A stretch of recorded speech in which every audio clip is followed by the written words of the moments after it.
Hey Luke, can I get a decent apartment for $200 in Bali? This is from Shanghai Tad Shonhiva. I think I'm saying your name horrible, but I hope you get this. And thank you for the question. And in this video, this is for anyone who's looking for an apartment, whether you're in Bali right now or you're going to be heading here. I actually wrote down to let you guys know how to find an apartment, whether you're there or not, the prices that you should be looking for, and the deals that I was able to get, how I was able to get good deals, and what worked for me. So the first thing, I think there's 3 ways that you can get deals or find an apartment in Bali. If you're actually on the island right now, one of the best ways that I found was to ask locals. And sometimes that means don't ask your friends, because you guys all kind of live in the same places and are probably looking for similar things, and it kind of makes competition even worse or more fierce. You want to ask like people when you're going out. If you go to the gym, I'm sure a lot of you guys go to different gyms there.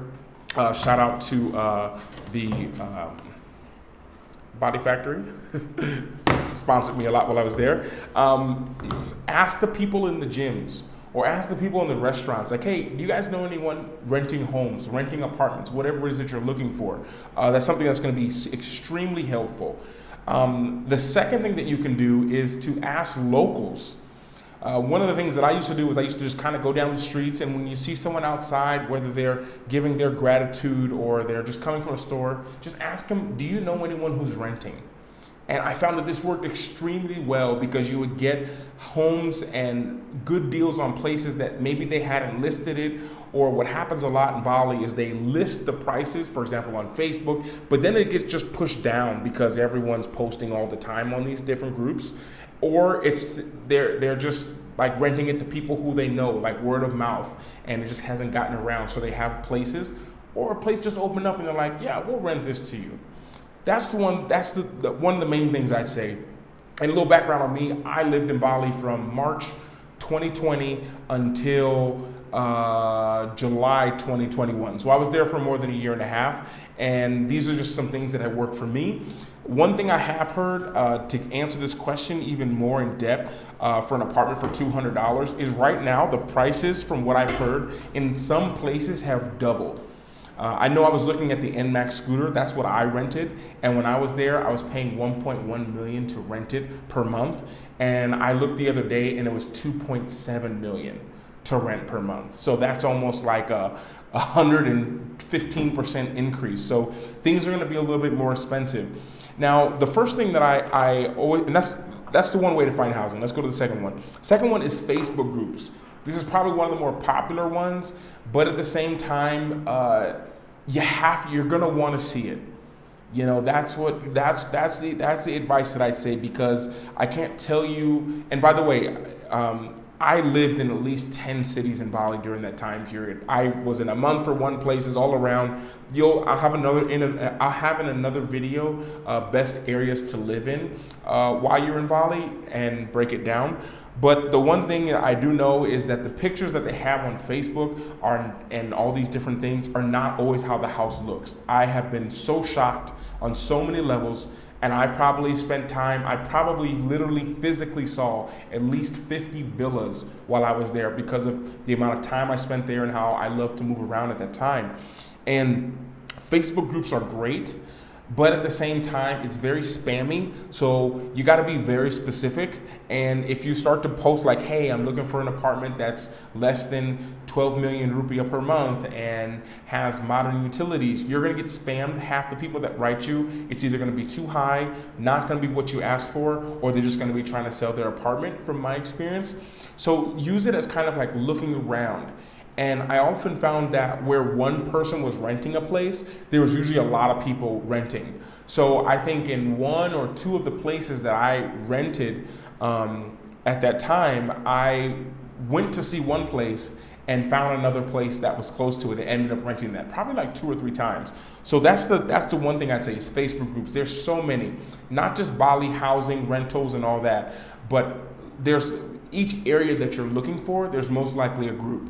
So let's say you want to move to Canggu, or you want to move to Uluwatu or Seminyak or Kuta or Ahmed or Singaraja or Ubud, any of these places, there's a housing group for that specific area.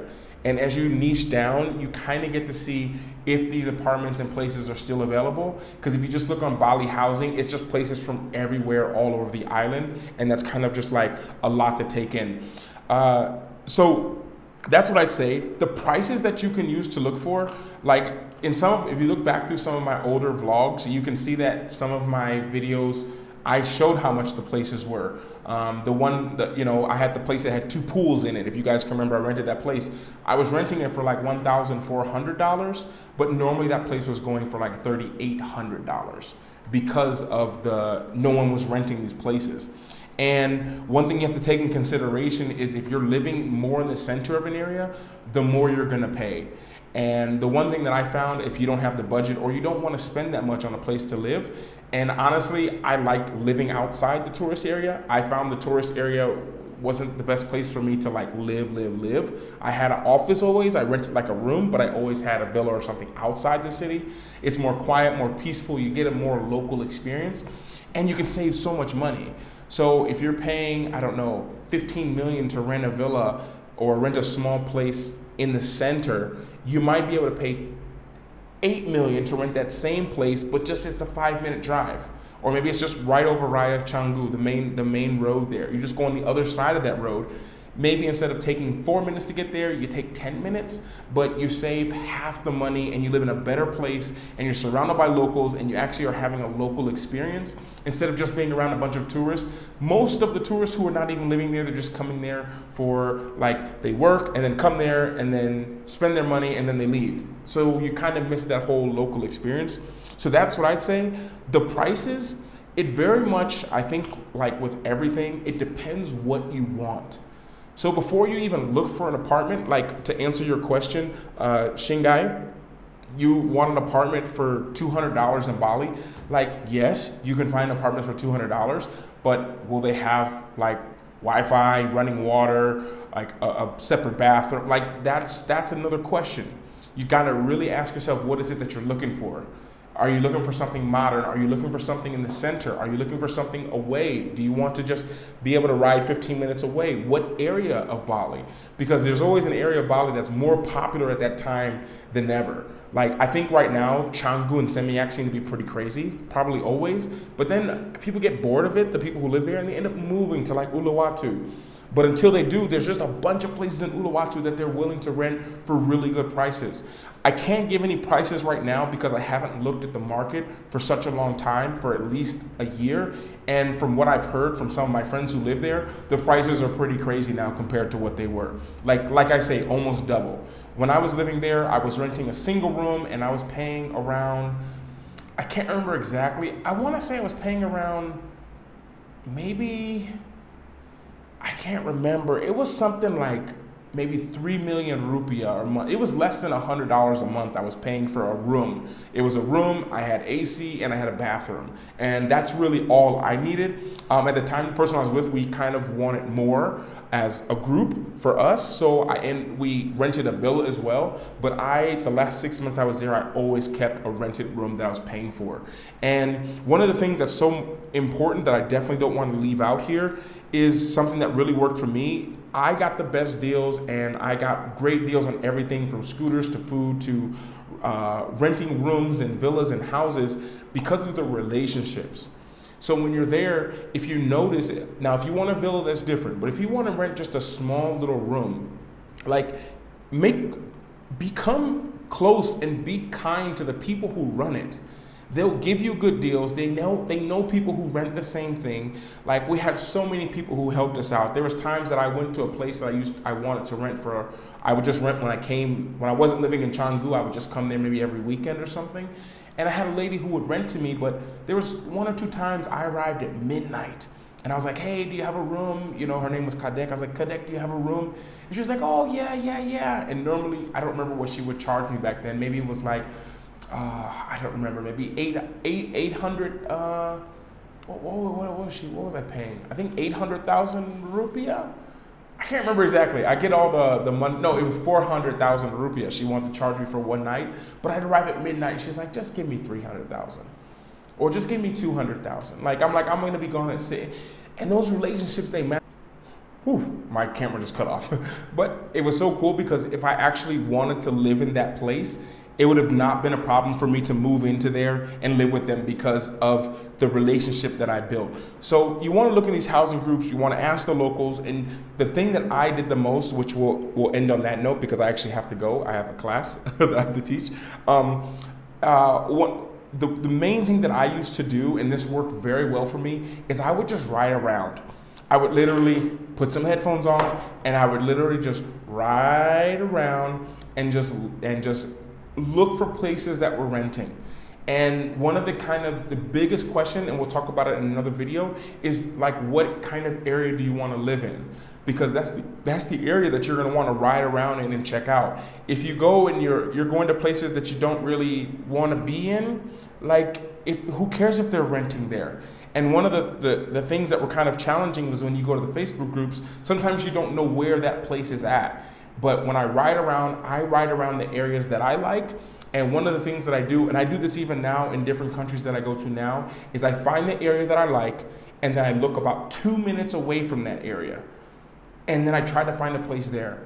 And I spend all my time, like for example, in Canggu, but at the same time, I lived outside of that area for most of the time. And I did this for the big cities because you'll find better deals, meaning not that it's cheap, because I don't like this word, but you'll get more for your money.